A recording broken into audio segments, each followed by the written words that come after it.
Hello friend, budgies birds में जी में आपका स्वागत है। उम्मीद करता हूँ आप भी अच्छे होंगे। जिन्होंने हमारा चैनल सब्सक्राइब नहीं किया वो सब्सक्राइब कर ले, क्योंकि आने वाली वीडियो आपके पास सबसे पहले आएगी। आज का टॉपिक है कि इन बर्ड्स से बात करते हैं। ये तकरीबन 22 दिन के बच्चे हैं और इनकी हेल्थ देखो कितनी अच्छी है। तकरीबन इस मादी जोड़े ने तकरीबन 4 अंडे दिए थे, जिसमें से 2 अंडे ख़राब हो गए हैं और 2 अंडे में से चिक निकले हैं। और चिक की देखो कितनी अच्छी सेहत है। और इसमें आप सॉफ्ट फूड में कुछ भी दे सकते हो।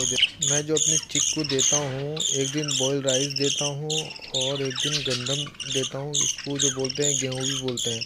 मैं रात को भिगो के रखता हूँ और अगले दिन गर्म पानी में उबाल के इसको दे देता हूँ, क्योंकि उनको आसानी रहती है खाने में और गेहूँ फूल जाता है। और अगले दिन मैं बॉयल अंडा देता हूँ और उसमें हल्का सा काला नमक मिला के देता हूँ, जिससे कि इनका हाजमा अच्छा सा रहे। और इनको एक दिन पालक भी देता हूँ।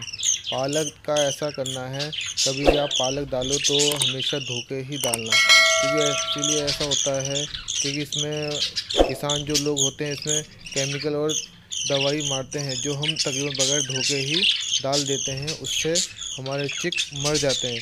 तो हमेशा ध्यान रखिए, जब भी पालक डालें आप तो उसको धो के ही डालें। ये वैसे तो इसमें आप कुछ भी दे सकते हो सॉफ्ट फूड में, लेकिन बेस्ट रहता है जो मैं खिला रहा हूँ। आप इसी टॉपिक से अगर खिलाओगे तो बेस्ट रहेगा। इनको लूज़ मोशन भी नहीं होगा, और अगर लूज़ मोशन हो गया है तो सबसे बड़ी बीमारी यही होती है। ये लूज़ मोशन में जल्दी से ठीक नहीं हो नहीं पाते हैं। अगली बार जो वीडियो आएगी लूज़ मोशन पे आएगी।